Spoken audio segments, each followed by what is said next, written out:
Bonjour entrepreneurs. Alors voici une nouvelle vidéo visant à vous aider à améliorer de façon marquée la rentabilité de votre entreprise. Et cette vidéo-là va porter sur l'utilisation maximale des actifs. C'est un sujet qui peut être complexe, mais je vais essayer de vous le présenter de façon très simple et je vais vous l'illustrer par un cas vécu avec un de mes clients il y a plusieurs années.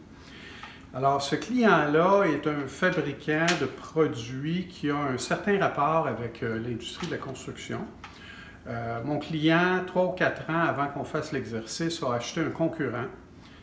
Il a donc maintenant 2 unités de fabrication, son usine de départ plus celle de son concurrent. Et là, il pense à acheter un autre concurrent pour avoir une 3e usine. Et dans son équipe de direction, ça ne fait pas l'unanimité. Il y a des gens qui ne sont pas très chauds à cette idée-là. Alors, il décide d'organiser un processus stratégique avec moi. Puis évidemment, lui, son agenda caché, c'est de convaincre toute son équipe du bien fondé de ce qu'il veut faire.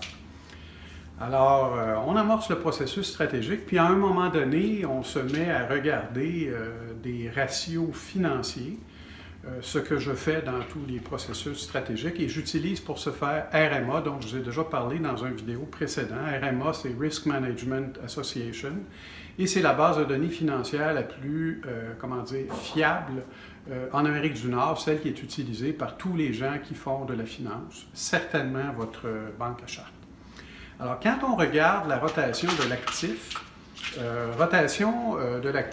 c'est pas compliqué. Là. On prend les ventes annuelles puis on les divise par la valeur de l'actif à votre bilan et ça donne un multiple. Par exemple, si ça fait 2, bien, ça veut dire que pour chaque dollar d'actif, vous faites 2 dollars de vente. Puis évidemment, plus le chiffre est gros, meilleur c'est. Ça veut dire qu'avec un même actif, vous générez plus de ventes. Alors, quand on compare sa rotation d'actifs avec celle de son industrie, et là, je ne veux pas vous nommer l'industrie parce qu'il serait peut-être facile d'identifier le client, mais c'est un segment de marché qui est pur, c'est-à-dire je le compare vraiment à des gens qui font exactement la même chose que lui. Et dans son industrie, les gens tournent les actifs 2 fois plus que lui. Et quand j'arrive aux immobilisations, qui est le même phénomène, on prend les ventes divisées par la valeur des immobilisations. Les immobilisations, c'est vos équipements, matériel roulant, peut-être la bâtisse si vous êtes propriétaire de la bâtisse. Alors, c'est uniquement ce qui a été capitalisé. Et là, il fait 3 fois moins bien que les gens de son industrie. Alors là, il me dit, Richard, ça ne marche pas ton affaire. Tes ratios ne sont pas bons parce que, écoute, ça fait des années que je suis dans ce milieu-là, puis ça a tout le temps été comme ça. Donc, ta base de données, elle n'est pas bonne. Je dis, ah oui? Alors, je lui pose une question très simple. J'ai dit, vous, là, dans votre usine, vous travaillez combien d'heures semaine? Alors là, je vous fais grâce des détails, mais 8 mois par année, l'usine travaille 35 à 38 heures semaine. C'est la période relativement creuse. Et 4 mois par année, dans le pic, bien là, ça va monter à 50, peut-être même 55 heures de travail par semaine. Alors, 55 heures de travail par semaine, c'est exactement le tiers d'une pleine utilisation de la capacité parce qu'il y a 168 heures dans une semaine. 7 jours, 24 heures, 168 heures. 55 heures égale un peu moins que le tiers. Alors, si vos concurrents qui font partie de la base de données travaillent sur 2 quarts de travail semaine, 80 heures, bien, c'est comme ça qu'ils arrivent à générer beaucoup plus de ventes par actif. Alors là, les gens dans l'équipe sont un peu, surpris. Et là, le directeur de production, première réaction, c'est impossible dans notre industrie de travailler le soir et à plus forte raison la nuit, là, ça se fait pas, je connais personne qui fait ça. Bref, on argumente un peu, puis bon, on continue notre processus. C'est un processus de 2 jours. Alors, le lendemain matin, au déjeuner, le gars de production, qui était tout à fait opposé la veille, nous annonce qu'il n'a pas dormi de la nuit, il a pensé à ça toute la nuit, puis il dit là, boss, il parle à son patron, tu penses, j'ai trouvé comment on pourrait faire ça, tu sais, on pourrait prendre Fred, l'envoyer de soir, puis là, lui, il commence à visualiser la possibilité de travailler sur des quarts de travail. Alors, l'anecdote, je pourrais mettre fin ici. Je vais juste vous raconter ce qui s'est passé chez ce client-là pendant les 2 années qui ont suivi. Alors, premièrement, après quelques mois, il a décidé de son usine 2, là, celle qu'il avait achetée du concurrent. Ben, premièrement, à partir de là, c'était clair qu'il ne faisait plus d'autres acquisitions. Là. Ses usines n'étaient pas occupées, il n'était pas question d'en ajouter une 3e. Donc, ça, c'était réglé. 2, celle qu'il avait fait 3 ans avant, il a décidé de la séparer en 2, construire un mur. Premièrement, il a vendu la presque totalité des équipements qu'il y avait là-dedans et il en a rapatrié quelques-uns dans son usine initiale.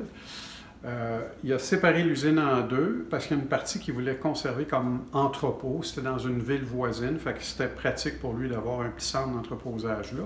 Et il a loué l'autre moitié. Donc, il a réduit ses frais fixes en coupant le loyer en 2 et 2 en vendant des équipements dont il a encaissé le cash flow. Et là, il a tout ramené ça dans une usine qui, à partir de ce moment-là, s'est mis à travailler de façon permanente, 12 mois par année, sur 2 quarts de travail. Alors, 16 heures par jour, 5 jours semaine, et quelquefois, dans la période de pointe, il faisait rentrer son monde le samedi. Et, bon, ça a été quoi l'impact de tout ça? Bien, dans son cas, il générait une contribution de 40 %. Qu'est-ce que ça veut dire, ça? Ça veut dire qu'à chaque dollar qu'il vendait, il y a 60 % de ce qu'on appelle des frais variables, c'est-à-dire main-d'œuvre directe, matières premières et sous-traitants. Ça, pour chaque dollar vendu, là, il y a 60 $ de frais variables. Il lui reste donc 40 cents ou 40 % qu'on peut appeler de l'overhead.